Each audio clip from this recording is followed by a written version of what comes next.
गणपति जी के दिनों में, गणेश जी के दिनों में मिली है। माँ के दूध में और पाउडर के दूध में, बोतल के दूध में बहुत बड़ा अंतर होता है। माँ का दूध पीने वाला कभी रामायण, भागवत, शिव पुराण, गीता और सनातन धर्म पर कभी उंगली नहीं उठाता, और पाउडर का दूध पीने वाला सनातन धर्म पर उंगली उठाता है। माता का दूध पीने वाला कभी सनातन धर्म पर उंगली नहीं उठाएगा। जिसने माता का दूध पिया है वो सनातन धर्म की एक आनंदता रहता है। हमारे रामायण, हमारे भागवत, हमारी गीता, हमारी शिव पुराण, हमारे राम नाम, कृष्ण नाम, शिव नाम की भक्ति में डूबा रहता है। जो माता का दूध पिया होता है वो कभी सनातन धर्म के लिए अपशब्द नहीं कहता, कभी सनातन धर्म को बर्बाद करने की बात नहीं करता। कभी राम और कृष्ण पर, कभी मेरे हरि विठ्ठल पर, कभी मेरे हरि पर, मेरे नारायण पर, मेरे शिव पर कभी वो उंगली नहीं उठाता कि बोल बम का नारा है। शिव के भरोसे पर, बाबा के भरोसे पर, शंकर के भरोसे पर, हमारी अविरल भक्ति के भरोसे पर, हमारे विश्वास के भरोसे पर हम अग्रण्य बढ़ते हैं। मेडिकल वाला डॉक्टर की दवाइयां पढ़ लेगा, मेडिकल वाला दवाइयां पढ़ लेता है और केवल एक इस मृत्यु लोक में, इस संसार सागर में केवल एक है, और वो है मेरा देवादिदेव महादेव। जो तुम्हारे भाग्य में कितना दुख है उसको जब तुम जल चढ़ाने के लिए जाती हो तब वो तुम्हारे भाग्य को पढ़ता है और उस दुख को मिटाने का कार्य करता है, उस दुख को समाप्त करने का कार्य। शिव जी कभी नहीं कहते कि मेरे मंदिर में आना तो तुम प्रसाद लेकर आना। यहाँ शिव महापुराण में कहीं पर भी नहीं लिखा कि शंकर जी के मंदिर में जाओ तो लड्डू लेके जाओ, शंकर जी के मंदिर में जाओ तो पेड़ा लेकर जाओ, शंकर जी के मंदिर में जाओ तो श्रीफल लेकर जाओ, शंकर जी के मंदिर में जाओ तो चिरौंजी लेकर जाओ, शंकर जी के मंदिर में जाओ तो सिंगदाना लेकर जाओ, शंकर जी के मंदिर में जाओ तो पेड़ा लेकर जाओ। किसी पुराण में लिखा है? कहीं शिव पुराण में नहीं लिखा कि शंकर जी के मंदिर में पेड़ा लेकर जाना, या शंकर जी के मंदिर में श्रीफल लेकर जाना, या शंकर जी के मंदिर में ये सामग्री लेकर जाना। यहाँ तो लिखा, शिव महापुराण के अंतर्गत विद्धेश्वर संहिता में वर्णन किया, शंकर जी के मंदिर जाना तो तुम अपना दिल लेकर जाना, तो महादेव भी तुम्हें दिल से लुटाकर भेज देगा। आप शंकर के मंदिर में बहुत सारी सामग्री लेकर जाने की जरूरत नहीं है। जो देवादिदेव महादेव पर बेलपत्री चढ़ी हो उसको उठा लो, धो लो, शिव जी पर वापिस चढ़ा दो। अपने घर से एक लोटा जल लेकर जाओ। कोई कहते हैं गुरुजी हमारे पुणे मुंबई में तो मंदिर बड़ा दूर होता है तो लोटा लेके कैसे जाएं, बस में जाते हैं तो लोटा ही गिर जाता है, लोग इतना धक्का मारते हैं। तो उनसे निवेदन है कि तुम एक काम करना, एक छोटी सी बोतल अपने झोले में डाल लो, एक छोटा सा लोटा अपने झोले में डाल लो। तुम अपने ऑफिस जाओ, तुम्हारी दुकान जाओ, तुम्हारी नौकरी पर जाओ, बीच में जो शंकर का मंदिर दिख जाए 2 मिनट गाड़ी खड़ी करी और बाबा जी पे हर हर महादेव कहकर फिर वापस चल रही है। ये शिव भक्ति। दिखावे से शिव तत्व की प्राप्ति नहीं है। बहुत सारा त्रिपुंड लगा लोगे या बहुत सारी माला पहन लोगे तो उससे भगवान प्राप्त नहीं होगा। भगवान को पाने के लिए निर्मल मन सो मोहि पावा, मोहि छल छिद्र कपट ना भावा।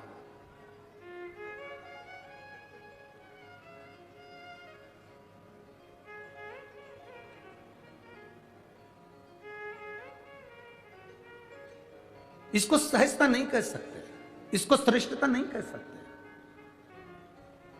अभी हम आ रहे थे तो वो हमारे साथ में जो ड्राइवर भाऊ थे, हम तो ड्राइवर तो कहते हैं नहीं, हम तो हमेशा उनको पायलट कहते हैं, ठीक है।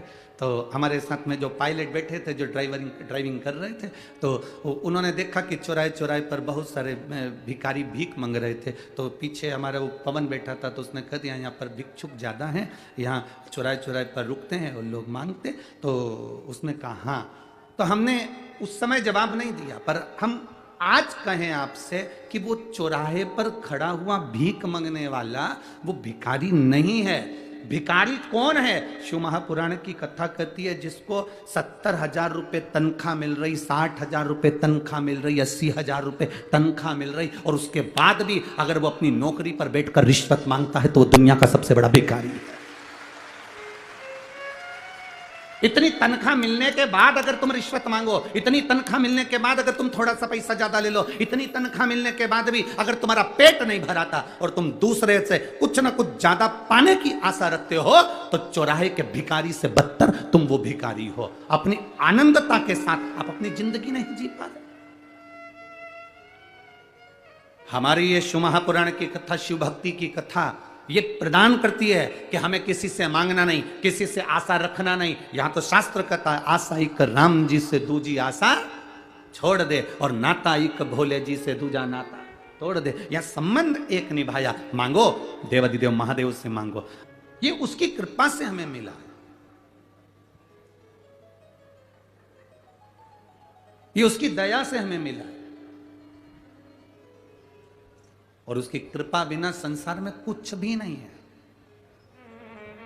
अगर मेरी जीजियों, ओ महाराष्ट्र वालियों, और मेरे जीजाओं, ओ महाराष्ट्र वालों जो बैठे हो, ये शंकर भगवान को धन्यवाद देना, अपने देवत को, अपने देवता को धन्यवाद देना कि तेरी कृपा थी जो ये भादों के महीने में हरतालिका तीज भी पड़ रही है तो सोमवार की पड़ रही है, गणेश चतुर्थी भी पड़ रही तो मंगलवार की पड़ रही है।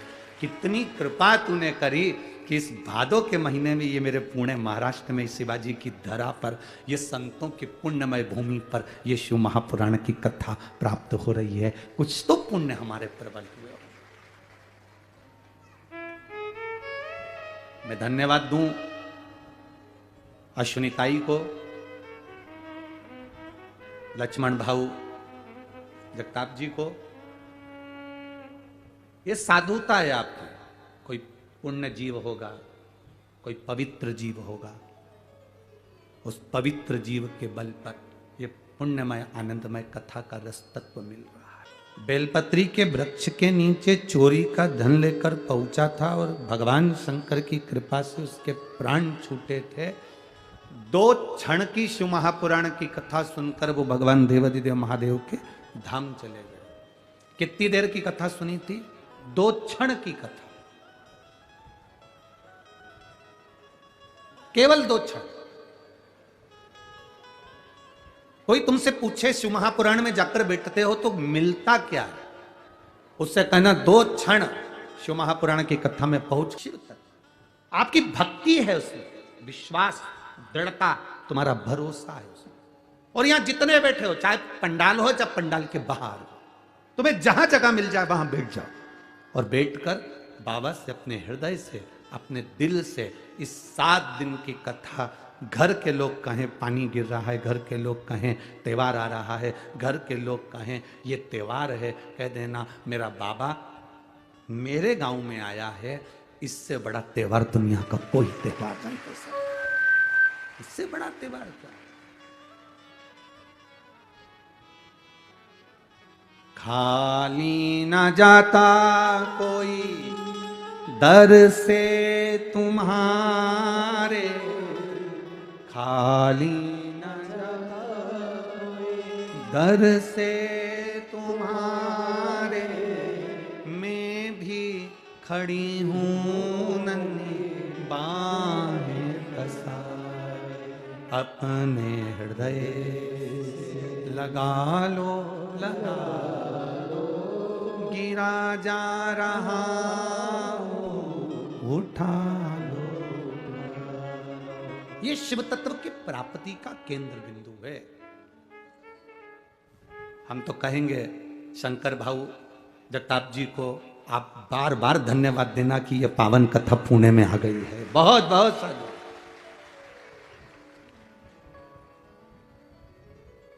ये कृपा है शिव की, उसकी उदारता।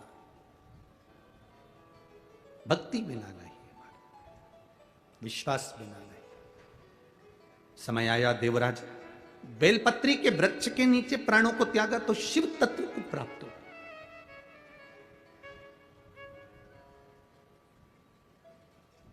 एक बेलपत्री की पत्ती, एक बेलपत्र, एक पत्ती, एक बेलपत्र के वृक्ष की छांव साधारण नहीं होती। एक जीव जो मनुष्य की जो देह है ना, इससे 4 स्थान पर रोज पाप होता है। ऐसा कोई संसार में नहीं जन्मा जिसने पाप नहीं किया। 4 स्थान पर प्रत्येक मनुष्य से पाप होता। पहला, झाड़ू लगाते समय छोटे छोटे जीव मर जाते हैं, उसका पाप माथे चढ़ जाता है। दूसरा, अग्नि जलाते समय, चूल्हा जलाते समय, गैस जलाते समय छोटे छोटे पतंगे जलकर मर जाते हैं, उसका पाप माथे चढ़ जाता है।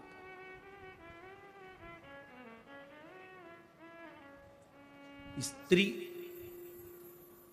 किसी पुरुष को हमने कहा कि जब रोटी बनती है, चूल्हा जलता है, लकड़ी में आग लगती है, तब पाप माथे चढ़ता है। तो पुरुष ने कहा हम तो रोटी बनाते ही नहीं है, नारी स्त्री रोटी बनाती है। अगर नारी रोटी बनाती है तो सारा पाप उसी के माथे चढ़ता होगा, सारा पाप उसी के माथे पर चढ़ता होगा। जब स्त्री रोटी बना रही है, नारी रोटी बना रही है, तो पाप उसके माथे चढ़ता होगा। पर इनको बताए कौन?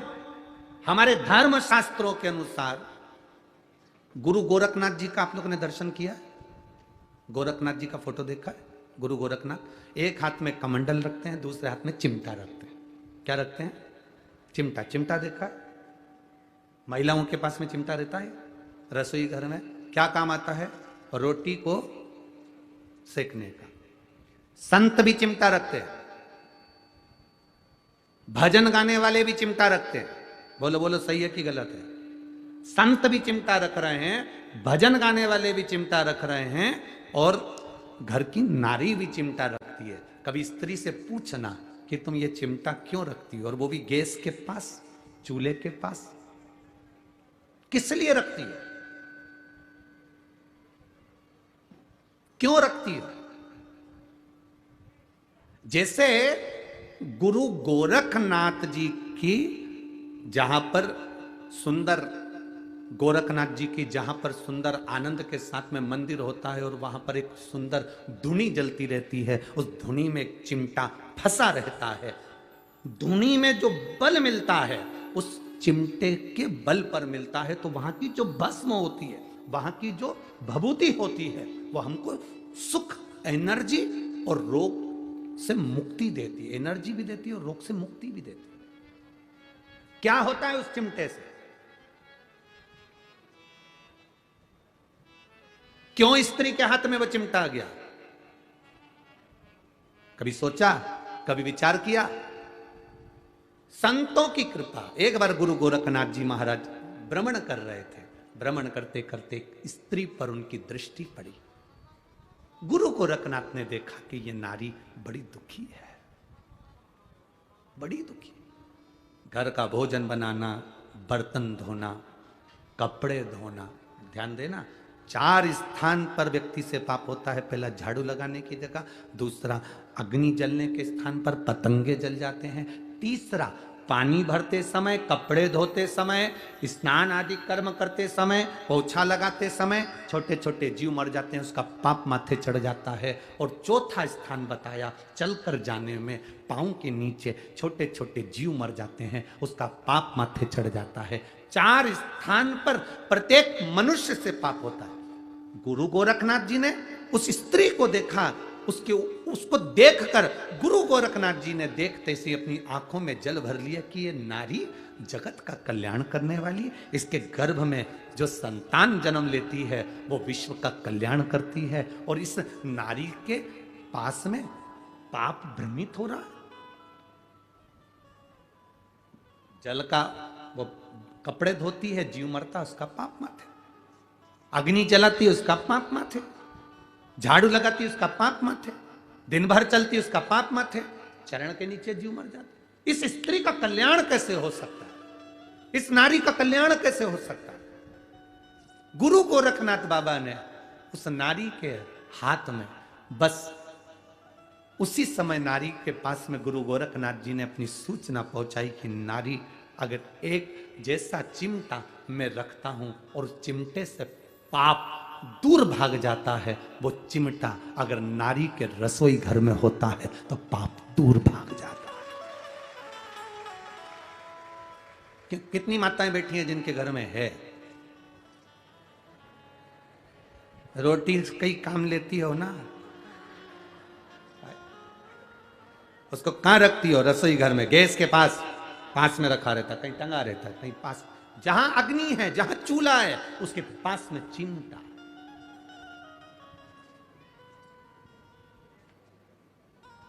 कहने वाले कह देते हैं नारी को अपवित्र माना गया, कहने वाले कह देते हैं नारी के ऊपर पाप की गठरिया। ना ना, मेरे गुरु गोरखनाथ जी ने स्त्री को भी पवित्र कर दिया और उसके पाप की गठरिया को आधा कर दिया। मेरे गुरु गोरखनाथ जी स्त्री को पवित्र कर दिया।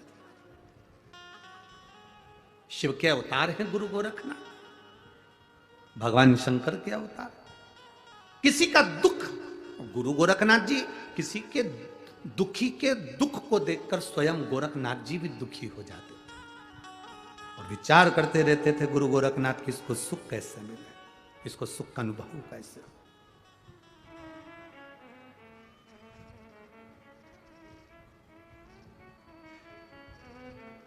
तो जिन पुरुष कहे कि कोई पुरुष कहे कि स्त्री रोटी बनाती है पाप उसके माथे चढ़ेगा, झाड़ू स्त्री लगाती है पाप उसके माथे चढ़ेगा, कपड़े स्त्री धोती है पाप उसके माथे चढ़ेगा, तो ये अंदाजे में मत रहना, चिमटा है, चिमटा है। ऋषि, संत, साधु, नागा साधु, तपस्वी, साधक, उपासक, भजन करने वाले अपने हाथ में चिमटा रख ले। किसी ने पूछा स्त्री चिमटे से रोटी पकड़ती है, संत क्या पकड़ते? हम कहते हैं वो भगवान की भक्ति को पकड़कर जनमानस का कल्याण कर देते हैं। जनमानस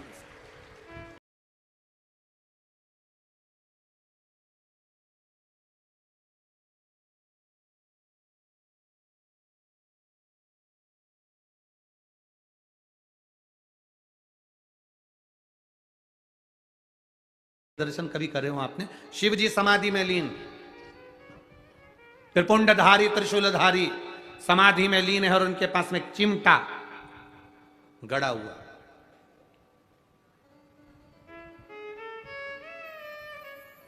सुख प्रदान करना। देवराज, तो यहां वर्णन चल रहा था कितना भी पाप मस्तक पर हो, एक बेलपत्र जब हम देव अधिदेव महादेव को समर्पित कर देते हैं, शिव जी को जल चढ़ाते हैं, जल जब शंकर भगवान पर चढ़ता है, बेलपत्र छुआ हुआ वो जल शंकर भगवान पर चढ़ा हुआ जल वो जब थोड़ा सा लेकर अपने ऊपर थोड़ा सा छींट लेते हैं या आचमन करते हैं, वो जल बेलपत्री के स्पर्श का होता है। देवराज के मस्तक पर बेलपत्री के वृक्ष की छांव आती है और देवराज तुरंत शिव के धाम चले जाते हैं। और हम प्रतिदिन अगर बेलपत्री के जल का थोड़ा सा भाग अपने मस्तक पर छिड़क लेते हैं तो कई रोगों से हमारी मुक्ति हो जाती है। रोग हमारे नजदीक नहीं आते, रोग हमारे करीब नहीं आते।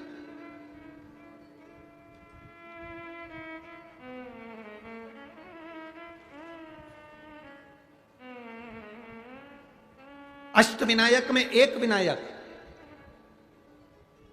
सबसे प्रबल विनायक, अष्ट विनायक में सबसे प्रबल, जहां के वृक्ष भी मोर का रूप लेकर आवाज लगाते हैं शिव जी को,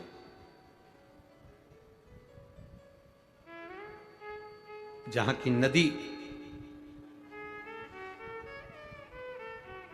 सिंधुरासुर असुर के कारण करहा रही है, तो उस नदी का नाम भी करहा पड़ गया।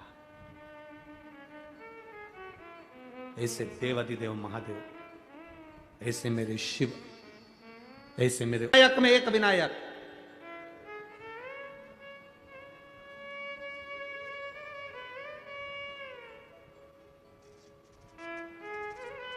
हजारों बेलपत्री के वृक्ष थे,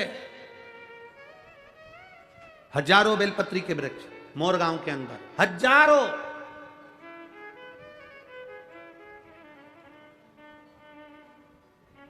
और शिव जी की अति प्रिय भूमि थी मोरगांव अति प्रिय भूमि।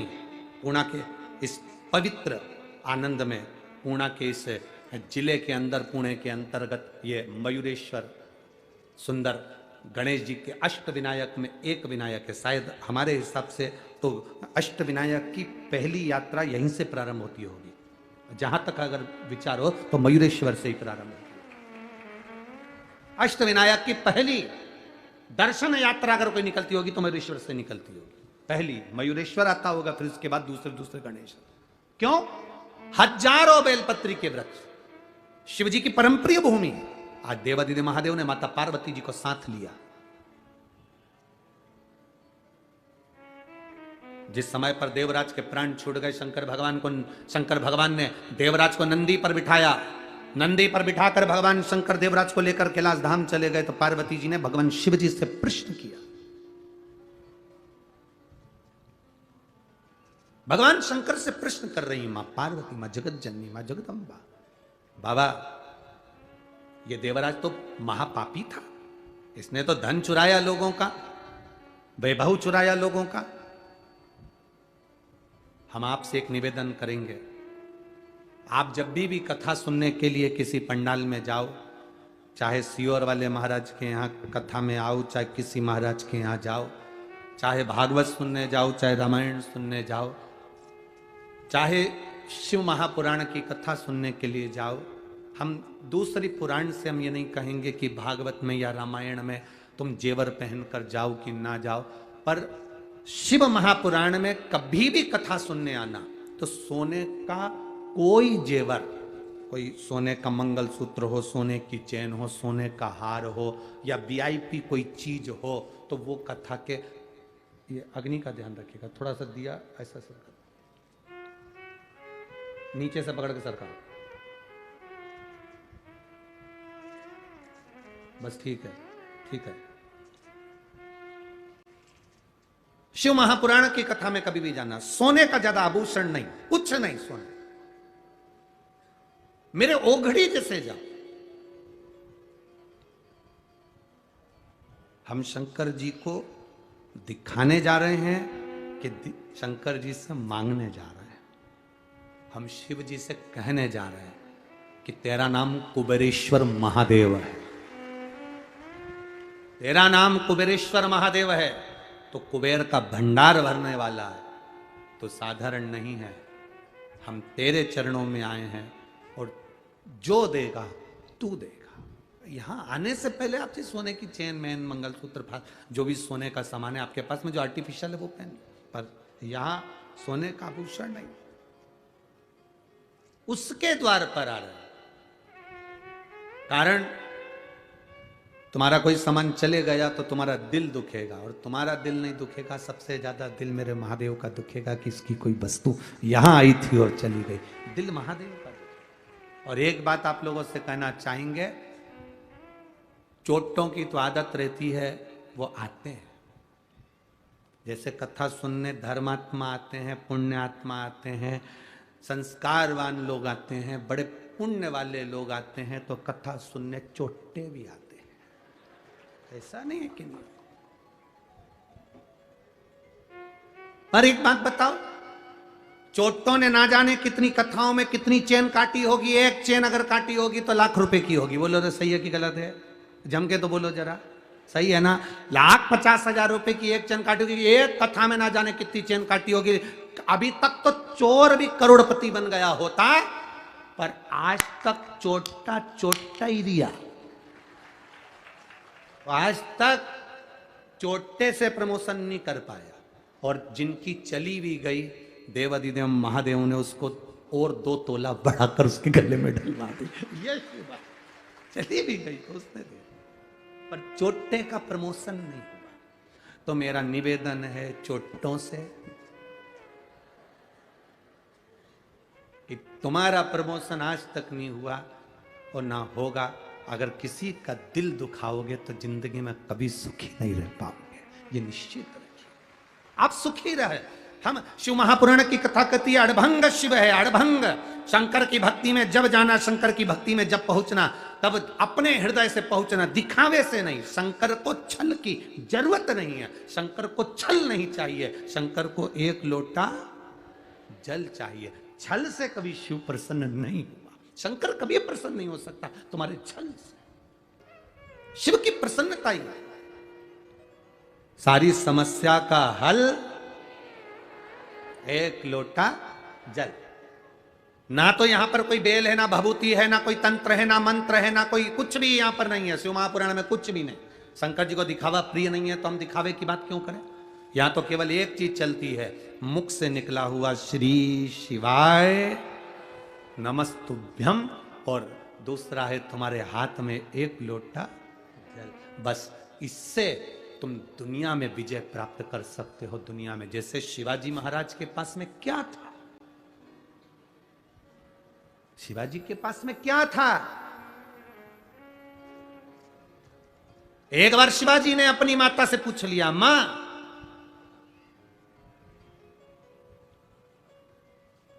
अगर दुश्मन प्रबल भी है, बहुत प्रबल दुश्मन है, और उस दुश्मन को भी आधा करना हो। मैंने कथाओं में सुना है मां, जब बाली के सामने कोई जाता था तो उसका बल आधा बाली में चला जाता था, बाली आधे बल को खींच लेता था। तो मां अगर संसार सागर में हमारे पास इतना तप नहीं है, हमारे पास इतना बल नहीं है, फिर भी सामने वाले दुश्मन के बल को अगर आधा करना है और अपने बल को प्रबल करना है तो युद्ध के मैदान में करा क्या जाए। तब शिवाजी की माता ने केवल एक नारा शिवाजी को दिया था, हारा हारा महार।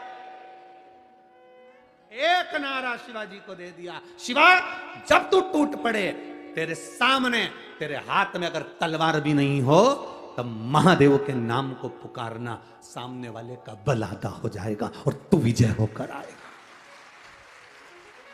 तू विजय। माहिल्या, माहिल्या बेधव्य हो गई, माहिल्या विधवा हो गई, अकेली रह गई, जीतूंगी कैसे। इधर से लोग आक्रमण कर रहे, उधर से लोग आक्रमण कर रहे, सामने से लोग आक्रमण कर रहे। माहिल्या की नगरी को चारों तरफ से घेर लिया गया। अकेली माहिल्या अपने बेटों को देखकर दुखी हो रही है, आंखों से आंसू बह रहा था अहिल्या के। तब अहिल्या ने याद किया, मेरी मां कहती थी अगर तेरे पास में शंकर है, शिव है, तो किसी की सामर्थ्यता नहीं कि कोई तेरे इस सिंहासन पर राज्य कर ले। अहिल्या ने सोचा, ऐसा मां के शब्द माता अहिल्या को याद आए और मां अहिल्या अपने हाथ में शंकर के शिवलिंग को उठाकर चारों तरफ से जब द्रोही सेना लेकर खड़े हो गए, तब मां अहिल्या शिवलिंग को हाथ में लेकर खड़ी हो गई। द्रोहियों विचार करने लगे कि इधर से हमारी सेना लेकर आ रहा है, उधर से ये सेना लेकर आ रहा है। मां अहिल्या की सेना उस समय पर तैयार नहीं हो पाई युद्ध के लिए, क्योंकि चारों तरफ से द्रोही चढ़ रहे थे। हुआ क्या, मां अहिल्या ने अपनी माता के शब्द याद करे कि एक शंकर का शिवलिंग अगर तुम्हारे पास में है तो वो द्रोहियों के लिए हथगोले और बम के बराबर है। और मां अहिल्या ने वो शिवलिंग अपने पास रखा। इधर से जो सेना आई वो इधर की सेना से भिड़ ली, पीछे की सेना आगे की सेना से भिड़ ली, और सिंहासन मां अहिल्या का फिर बच गया, केवल एक देवादिदेव महादेव के लिए, केवल एक शिव तत्व के लिए, एक शंकर का शिवलिंग। आप लोगों ने माता अहिल्या की मूर्ति का दर्शन किया है कभी? माता अहिल्या के फोटो का दर्शन किया है कभी? माता अहिल्या की मूर्ति ऐसी कभी नहीं बनी जिस मूर्ति में माता अहिल्या के हाथ में शिव जी नहीं। माता अहिल्या का ऐसा कोई फोटो नहीं मिलेगा जिसमें माता अहिल्या के हाथ में शंकर का शिवलिंग नहीं। क्यों? क्योंकि माता अहिल्या कहती हैं ये शिव तत्व मेरे भीतर है, इसलिए आज मैं राजमाता बनकर बैठ सकी। एक विधवा, एक बेधव्य, जिसका पति चले गया हो, वो नारी अपने आप को अकेला समझती है। अब होगा क्या? कौन देखेगा? कौन संभालेगा? क्या होगा? उस नारी को चाहिए तुम अकेले नहीं हो। बोल बम का नारा है और बाबा एक शिव तत्व तुम्हारे भीतर है, शंकर तुम्हारे अंदर है। उस शिव तत्व को तुम्हें प्रकट करना है। उस ये शिव तत्व दिया है, वो घड़ी कोई साधारण नहीं हो सकता। तेरी कृपा बिना ना हिले एक भी अणु, लेते हैं श्वास तेरी कृपा से। वो घड़ी है शंकर, वो त्रिकालदर्शी है शिव, उसको पहचानो। ये शिव तत्व की प्राप्ति का केंद्र बिंदु है। पार्वती जी ने शिव जी से कहा, बाबा भोलेनाथ, आप ये पापी जीव को लेकर आ गए। ये देवराज ब्राह्मण था, ब्राह्मण के घर में जन्म लिया, ब्राह्मण कुल में जन्म लिया, पर इसने कभी ब्राह्मण कर्म नहीं किया, लोगों की दिल दुखाया, जान दुखाई, चोरी करके लाता था। कितना दिल दुखता होगा जिसके घर से चोरी करके लाता होगा। कैसे कैसे व्यक्ति जोड़ जोड़ के 1-1 रुपया इकट्ठा करे और चोर लेकर चले जाए, तो उसका दिल कितना दुखता होगा, हृदय कितना दुखता होगा।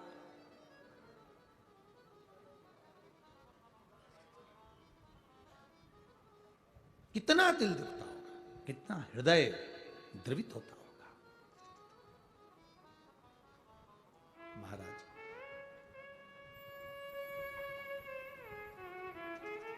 कभी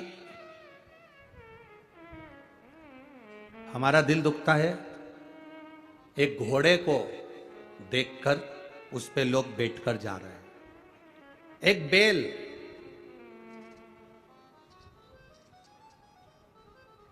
एक बैल वो गाड़ी को खींच कर लेकर जा रहा है, चलाने वाला उसको मार रहा है, दिल दुखता है।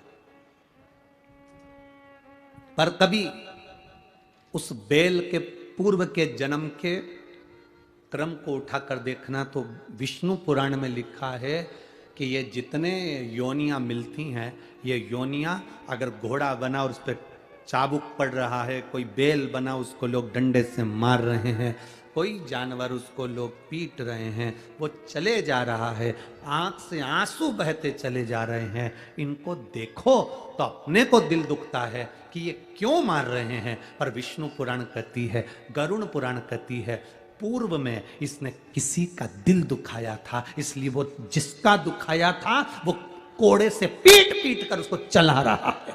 इसने इसका खाया था, इसलिए उससे वापिस ले रहा है। ये कर्म की गति है। मत बुरे कर्म कर बंदे, वरना पछताएगा, भगवान की आंखों से तू बच नहीं पाएगा, तू बच नहीं पाएगा। अरे ओ अज्ञानी मत करना, तेरे कर्म का फल भी तू ही पाएगा, जैसा किया तूने तेरे आगे आएगा। मत बुरे कर्म कर बंदे, वरना पछताएगा, भगवान की आंखों से तू बच नहीं पाएगा, तू बच नहीं पाएगा। अपने कर्म की गति को भोगना पड़ता है।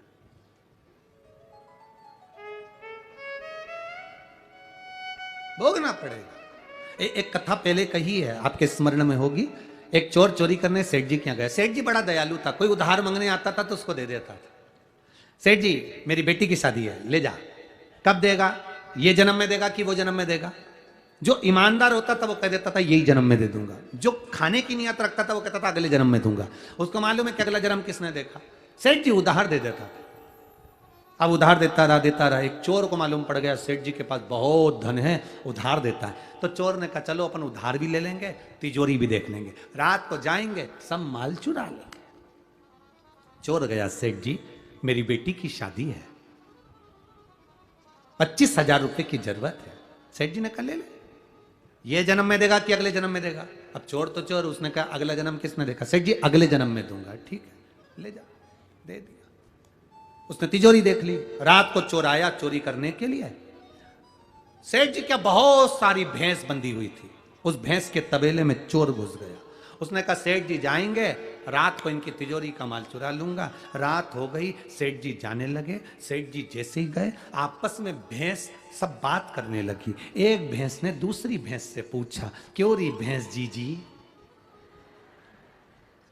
तू कितने साल से दूध दे रही है? उसने कहा 4 साल हो गए। एक कहती है मुझे 5 साल हो गए, कोई कह रही मुझे 3 साल हो गए। सब आपस में बात कर रही थी। एक बूढ़ी भैंस बैठी थी, मुंह से जुगाली कर रही थी।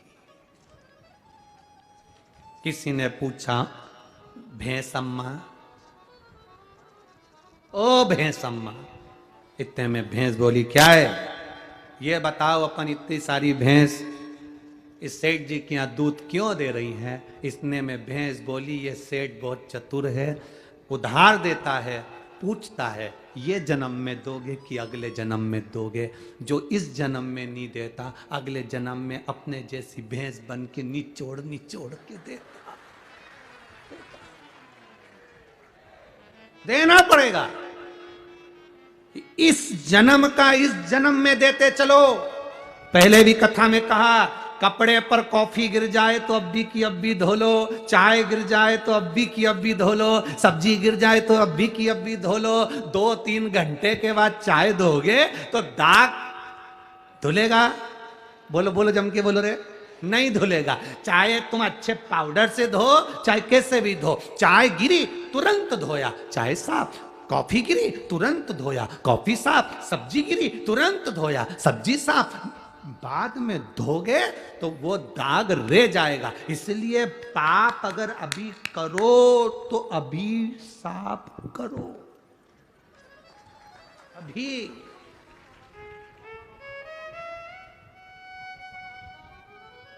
लोग कहते हैं, सियोर वाले महाराज कहते हैं, गुरुजी आप कहते हो रोज मंदिर जाया करो।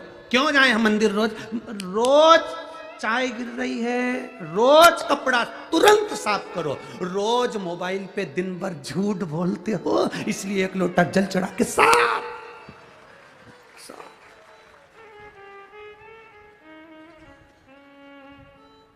कितना झूठ। अभी अभी वो तो भगवान भला करे, वो पायलट का, वो तो गाड़ी ला रहा था, वो एक गाड़ी वाला पीछे डब्बा बंधा और यहाँ ऐसा कुछ लगा उसके कान में, भगवान जाने क्या क्या फंसा के रखे। तो ऐसे कान में यूं बोलता भी जा रहा, बड़बड़ करता जा रहा। हमारी भाषा में तो सुना। जब वो गाड़ी के पास में थोड़ी देर खड़ा हुआ, तब वो बोल रहा था कि मैं यहाँ सांगवी तक पहुँच गया। चिंचीवाड़ा क्या बोले? हाँ जो भी है, तुम समझ गए ना, बस बाकी के जाने दो, तुम्हारा समझना जरूरी है। तो मैं यहाँ तक पहुँच गया। हमने पायलट से पूछा, क्यों रे भैया ये कौन सा एरिया है? तो क्या मिलिट्री का एरिया बता। और बोला भी चिंचीवाड़ा कौन सा वाड़ा है? तो ये कहाँ पर है? तो कि गुरुजी वो तो 5-6 किलोमीटर दूर है। तो मैंने कहा अब भी बोल रहा वो कि मैं यहाँ पर हूँ और खड़ा मिलिट्री एरिया में। हमने कहा कितना झूठ बोल रहा है। तो हमने पायलट से कहा, जरा गाड़ी रोक, अपन कह देते हैं एक लोटा पानी चढ़ा दे, आज की आज साफ धुल जाए। अब बोले सो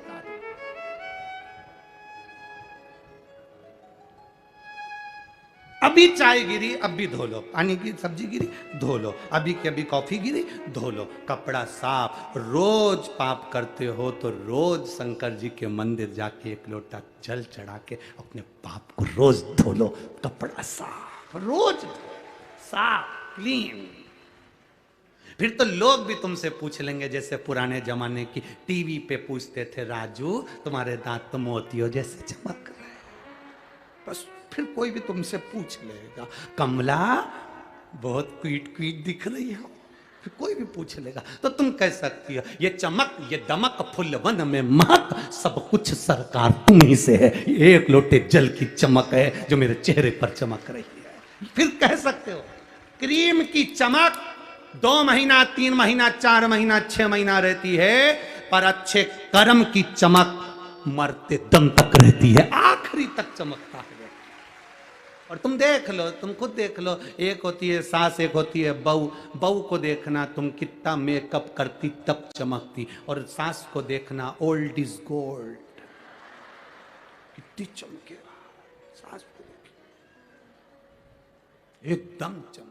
सास कुछ नहीं करती, बस ऐसे ही बाल माल को लगा लोगों के, बिंदी लगा के, उनके होठ भी अगर ऐसे थोड़े बहुत रूखे रह जाए तो थूक निकाल के पोंछ के।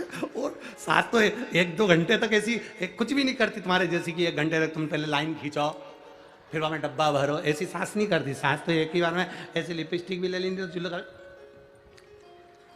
लगा के जो देखे वो सास तो सास उसको कोई मतलब ही नहीं। तुम्हारी चमक तुम्हारे पास, पर जो बुजुर्ग है उसके चेहरे की जो चमक होती है वो चमक इन मेकअप से नहीं होती। बुजुर्ग की चमक भगवान की भक्ति से तीव्र बन जाती है, शिव तत्व से तीव्र बन जाती है, शंकर की उदारता से तीव्र बन जाती है। ये चमक ये दमक फुल वन में महक, सब कुछ सरकार तुम ही से है। तो ये हम अगर आज पाप कर रहे हैं तो आज धोते चलो, हम आज झूठ बोल रहे हैं आज पुण्य करते चलो, आज हमने गलत किया तो उसको पुण्य करते। मत बुरे कर्म कर वरना पछताएगा, भगवान की आंखों से तू बच नहीं पाएगा, तू बच नहीं पाएगा। इसलिए याद रखना तेरा क्या होगा रे कालिया, ये याद होना।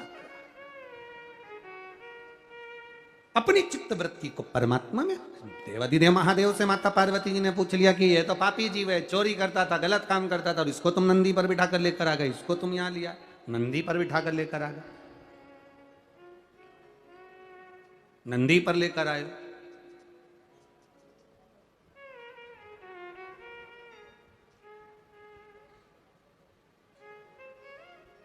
अब शिवजी बोले इसने जो पुण्य करा वो सुन। इसने एक पुण्य प्रबल करा, चोरी का धन लेकर शिव मंदिर में गया, शरीर में ताप पड़ा, शिव पुराण की कथा चल रही थी, 2 क्षण की श्रवण कर ली, शरीर लेकर बेलपत्री के वृक्ष के नीचे दुबक कर बैठ गया, प्राण वहीं छूट गए, बेलपत्री की छांव इस पर पड़ गई, इसलिए इसको कैलाश का धाम मिल गया, शिव का धाम मिल गया। अच्छे कर्म मरते मरते कर लिए तो पुण्य भागी बन गए, श्रेष्ठ उसको मिला, सुख की अनुभूति, उसको आनंद की अनुभूति।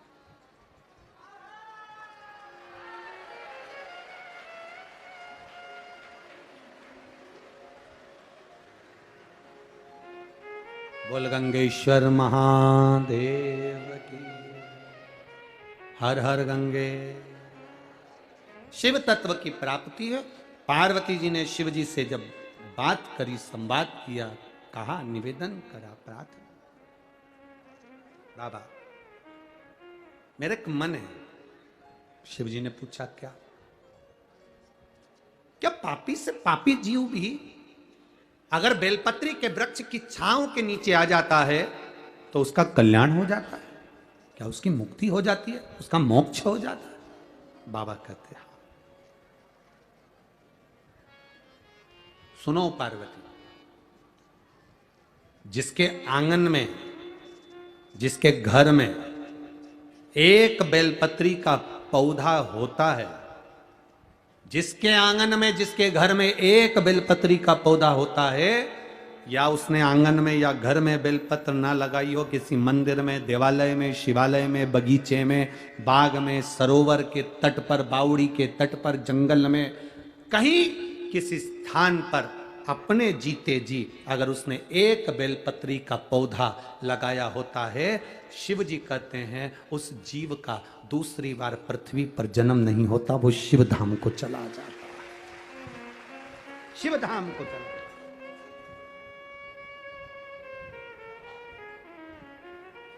कुछ पुण्य करते चलो अपनी जिंदगी का, कुछ अच्छा कर्म करते चलो अपने जीवन का।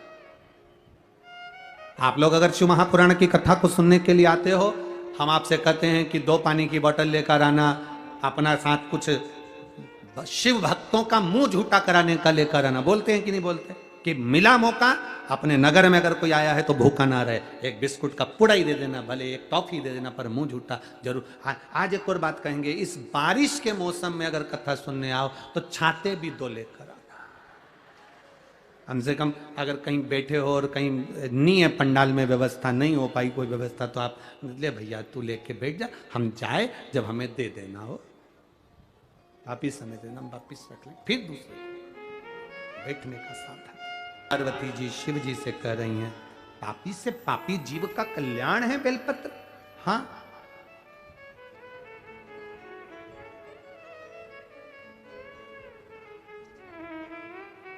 जब से शिव महापुराण की कथा में कहा गया कि शंकर जी पे चढ़ी हुई बेलपत्र उठाकर खा लेना चाहिए, बीपी, शुगर, थायराइड, गठिया, सबके लिए जो हमने कहा, जब से शिव महापुराण की कथा में कह रहे हैं कि शंकर पर चढ़ा हुआ जल पीना चाहिए, तब से कई रिसर्च सेंटरों में रिसर्च चालू हो गया कि बेलपत्री में ऐसा क्या है, शंकर पर चढ़े हुए जल में ऐसा क्या है।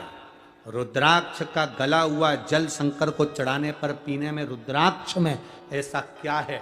कई रिसर्च सेंटर रिसर्च करने में लग गए, और जब वो रिसर्च करे तब उनको मालूम पड़ा कि एक बेलपत्री में वो बल होता है कि थायराइड, शुगर और बीपी को कंट्रोल कर लेता है। तब उनको मालूम पड़ गया।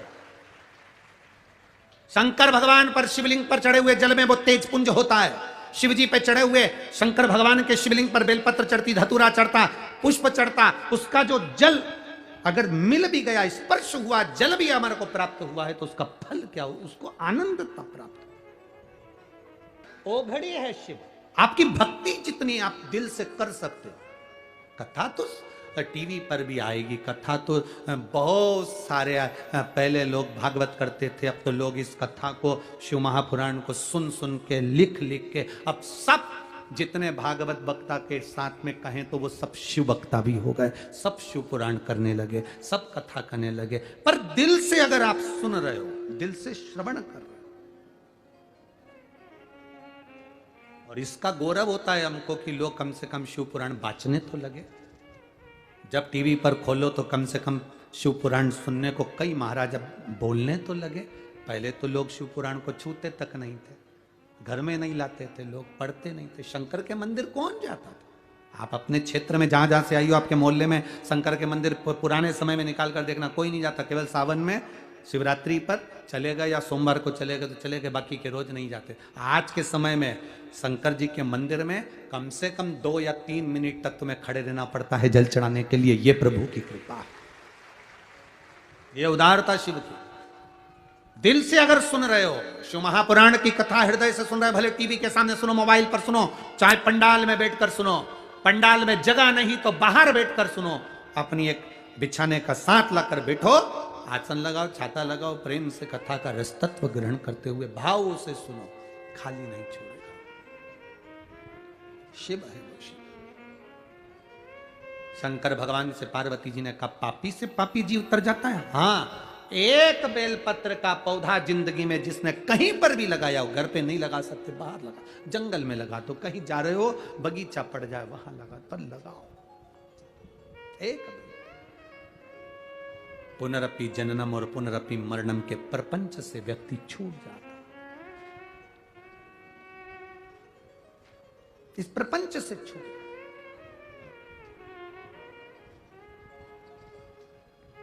पार्वती जी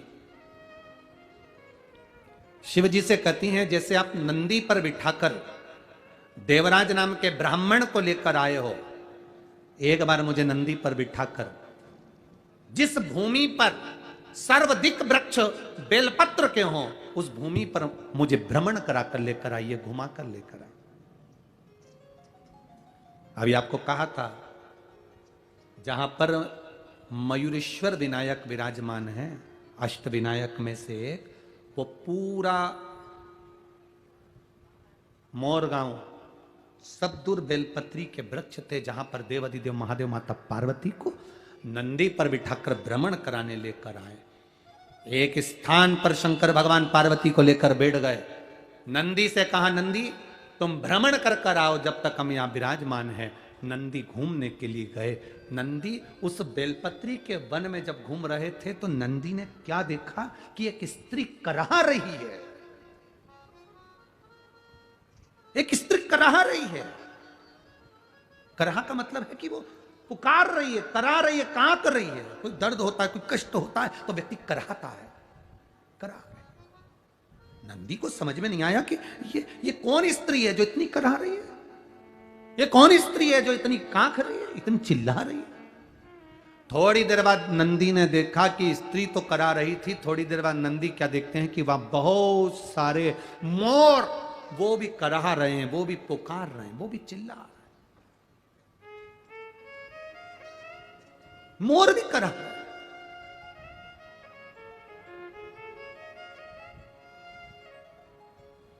अब नंदी को विचलितता हुई।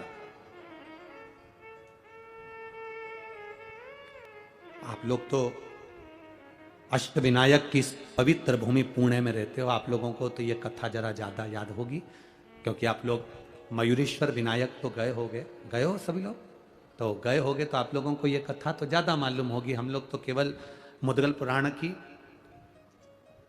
पुराण, गणेश पुराण, शिव पुराण और ब्रह्म वैवर्त पुराण की, इन चारों पुराणों में से ये पवित्र कथा आपको सुना रहे हैं।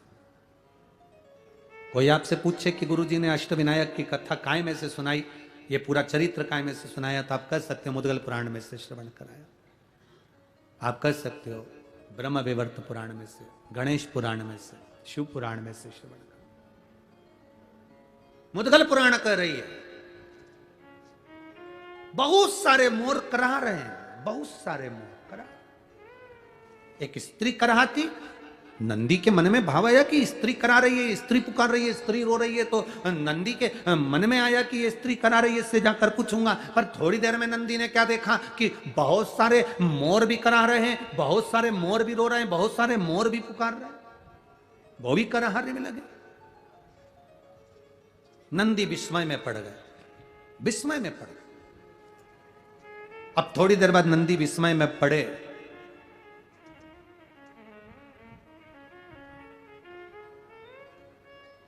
तो नंदी ने देखा क्या, जो स्त्री कराह रही थी वो नदी का रूप ले लेती है। मयूरेश्वर विनायक का दर्शन करने जाओ तो वो मयूरेश्वर विनायक कौन सी नदी के तट पर है, तो आप बताएंगे कराह नदी के तट पर। कौन सी नदी है? कराह नदी। स्त्री ने नदी का रूप ले लिया। थोड़ी देर बाद नंदी ने देखा कि मोर ने बेलपत्र के वृक्ष का रूप ले लिया, किसी ने कोई दूसरे वृक्ष का रूप ले लिया। अब तो नंदी और विस्मय में पड़ गए, कभी ये स्त्री बन जाती है, कभी ये मोर बन जाते हैं, कभी पेड़ बन जाते हैं। ये गजब का वन है, ये मोर गांव तो बड़ा गजब का गांव है। बताओ, ये तो बड़ा विचित्र वन है, विचित्र गांव है, जहां पर लोग इस वन में कभी वृक्ष बन रहे हैं, कभी मोर बन रहे हैं, कभी स्त्री बन रही, कभी नदी बन रही। चिंता बढ़ी, टेंशन बढ़ी, चिंता व्याप्त। अब नंदी से रहा नहीं गया तो नंदी तुरंत देखकर उनको तुरंत दौड़कर देवादिदेव महादेव के पास पहुंच गए। शिव जी बैठे थे पार्वती जी के साथ। पार्वती जी का भी ध्यान नहीं गया कि देवादिदेव महादेव ने समाधि ले ली है। देवादिदेव महादेव ने तब साधना में लीन हो गए, नेत्र बंद कर लिए शंकर भगवान ने। कोई कोई होता है, कभी कभी गाड़ी चलाते चलाते पति भी तब साधना में डूब जाता है। पत्नी कहती रहती है, सुनो आज मैं कैसी लग रही, उसे कोई फर्क नहीं पड़ता, वो तो तब साधना में लीन है। गाड़ी ड्राइव कर रहा है, चलते जा रहा है, पत्नी बोल रही है, सुनो आते आते अपन बच्चों के लिए यहाँ से कपड़े खरीद लेंगे, अच्छा मॉल खुला है। पति के ध्यान में तो गाड़ी ड्राइव कर रहा है, तब साधना में लीन है, समाधि में लीन है। पत्नी बोलती जा रही है, बोलती जा रही है, बोलती जा रही। और जब फिर पत्नी चिल्ला के बोली तब साधना टूटी, तब टूटी। कल वो कल सारी दुनिया में हिंदी दिवस मनाया। बोलो, अरे बोलो तो जम के, मनाया कि नहीं मनाया? कौन सा दिवस था? हिंदी दिवस। लोग कहते हैं अंग्रेजी भारी होती है, अंग्रेजी बड़ी प्रबल होती है। हम भारत के निवासी कहते हैं हिंदी बड़ी प्रबल होती है।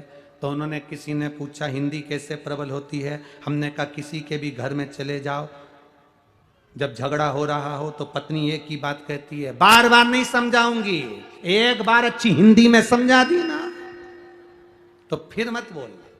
बस कुत्ते में पति समझ जाता है कि हिंदी बोल्ड है, हिंदी प्रबल है।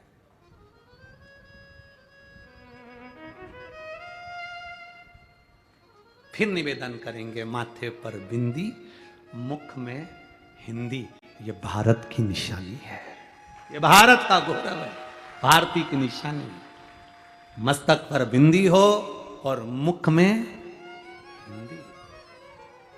बहुत जरूरी है ये, भारत गौरव का एक आनंद है, होना चाहिए। मेरी माताओं से तो हम निवेदन करते हैं, कितना आप लोग तो खैर महाराष्ट्र में रहते हो, हाँ, और जगह में भी तो हम कहने के लिए पीछे नहीं हटेंगे। महाराष्ट्र की माताएं तो वैसे भी कंकु की बिंदी जब पंढरपुर जाती है, और पंढरपुर में जब रुक्मणी जी के माथे पर बड़ी सारी कुंकू की बिंदी देखती है, तो माताएं भी उतनी बड़ी बिंदी महाराष्ट्र की माताएं लगाती हैं बड़ा, और नथ भी इतनी बड़ी माता बड़े प्रेम से पहनती हैं, तो उससे गौरव आता है। बहुत सुंदर श्रृंगार मेरी माताओं का होता है, ये गौरव है मेरे भारत का,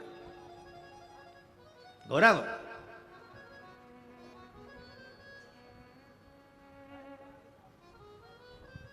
इधर चले जाओ साउथ में, तो एक सब्जी बेचने वाली माता भी माथे पर बिंदी लगाकर, तिलक लगाकर माथे में, वो क्या बांधती हैं? हाँ, कजरा नहीं, गजरा, हाँ ठीक है, बोल यहां लगा लेती है माथे पर लगा। फिर वही वाली बात आ गई उस स्वामी विवेकानंद जी से। विदेश में किसी ने पूछा कि तुम्हारे यहाँ स्त्रियां हाथ नहीं मिलाती, तुम्हारे यहाँ स्त्रियां किसी के सामने नहीं आती, तुम्हारे यहाँ स्त्रियां किसी पुरुष से बात नहीं करती। स्वामी विवेकानंद ने कहा, तुम्हारे यहाँ की रानी किसी से बात करती है? तुम्हारे यहाँ की रानी किसी से हाथ मिलाती है? तुम्हारे यहाँ की रानी किसी पुरुष से बात करती है? स्वामी विवेकानंद ने कहा, तब वो विदेशी कहता है वो रानी है। स्वामी विवेकानंद जी कहते हैं हमारे भारत की एक एक महिला रानी है, इसलिए हाथ नहीं मिलाती है। भारत की एक एक महिला रानी है, वो किसी से हाथ नहीं मिलाती, किसी से फालतू बात नहीं करती, वो रानी है, अपने अपने घरों की रानियां हैं। और शिव तत्व कह रहा है, शंकर भगवान की कथा करे, शिव जी लीन हो गए, तब साधना में लीन, समाधि में लीन हो गए। पार्वती जी को ध्यान नहीं रहा, पार्वती जी बोले जा रही हैं। इधर नंदीश्वर आ गए, नंदीश्वर ने आकर जमकर आवाज लगाई, हर हर महादेव। जो आवाज लगाई नंदीश्वर ने, शिव जी का ध्यान नहीं टूटा, शिव जी की समाधि नहीं टूटी, शंकर भगवान ने नहीं देखा कि कौन ने पुकारा, और पार्वती जी ने देख लिया। और पार्वती जी ने देखते से ही तुरंत पूछा, पार्वती जी ने पूछा, नंदी क्या बात है? नंदी जी कहते मेरे मन में संशय आ गया, बहुत बड़ा संशय है मेरे मन का, बहुत बड़ा संशय। क्या संशय है क्या? बस मैंने अभी, आपने मुझे कहा कि भ्रमण कर कर आओ, भोलेनाथ जी बोले मैं भ्रमण करने के लिए गया, जंगल में देखा तो वृक्ष मोर का रूप ले रहा है, मोर वृक्ष का रूप ले रहा है, एक नदी स्त्री का रूप ले रही है, एक स्त्री नदी का रूप ले रही है, और करा रहे हैं, रो रहे हैं, चीख रहे हैं, करा रहे। कारण क्या है? पार्वती जी ने नंदी से पूछा कारण क्या है? नंदी बोले हमें ज्ञात नहीं, हमने पूछा तो कोई बताने को तैयार नहीं, करा रहे बस। इतने में पार्वती जी ने देवादिदेव महादेव से हाथ जोड़कर प्रार्थना करी, बाबा नंदी के इस प्रश्न का उत्तर दीजिए। शिव जी तो तप साधना में लीन थे, एक उत्तर नहीं दिया भोलेनाथ ने। पार्वती मैया जान गई कि भोले बाबा तो तप समाधि में लीन हो गए। लोग कहते हैं मयूरेश्वर विनायक जहां विराज रहे हैं वहां केवल गणेश जी हैं। याद रखना, मयूरेश्वर विनायक के मंदिर में केवल गणेश जी नहीं है, मयूरेश्वर विनायक के बाहर जो नंदी बैठा है वो शिव के ही प्रतिबिंब के रूप में विराजमान है, शिव के रूप में। पूरे भारत की भूमि पर कहीं पर भी भ्रमण कर लेना, गणेश जी के मंदिर के बाहर नंदी नहीं मिलेगा। कौन कौन गया है मयूरेश्वर विनायक का दर्शन करने? है कि नहीं नंदी? केवल एक, पूरे भारत की भूमि पर केवल एक गणेश का मंदिर, एक विनायक का मंदिर ऐसा है जिनके बाहर नंदी विराजमान है। वो नंदी क्यों है उसका कारण यह शास्त्र का।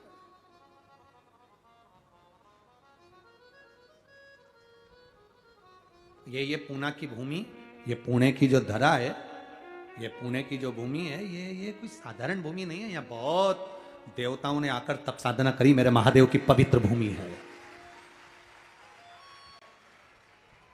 एक शिवलिंग का वर्णन तो हमने अभी पिछली कथा में भी वर्णन किया था। पुणे के पास में, पुणे से शायद औरंगाबाद जाते हैं तो वहाँ एक शिवालय पड़ता है जहाँ भक्त के लिए नंदी थोड़ा सा खसक गया। तो शिवलिंग का भी हमने वर्णन किया। यहाँ नजदीक इतने शिवालय, पुणे के इस पावन धारा के आसपास में जितने शिवालय का आप दर्शन करोगे, जितने अष्टविनायक का दर्शन करोगे, पुणे के आसपास के क्षेत्र में कहीं भ्रमण के लिए जाना, लोग कहते हैं हिल स्टेशन चलो, घूमने चलो, यहाँ चलो, वहां चलो, हम उनसे कहते हैं एक बार पुणे में आइए और किसी भी शिवालय में बैठ जाइए, आपको वही हिल स्टेशन का आनंद आएगा। जिस शिवालय में बैठोगे शंकर की भक्ति में, उस आनंद को आप पाओगे। पार्वती माता बोल रही है, शिव सुन नहीं रहे, शंकर भगवान समाधि में लीन हो गए। पार्वती जी ने नंदी से कहा, नंदी तुम एक काम करो, जाओ जाकर जरा मालूम करो कि उस स्त्री को दुख क्या है, उन मोरों को तकलीफ क्या, क्यों करा रहे हैं, पूछो जरा जा।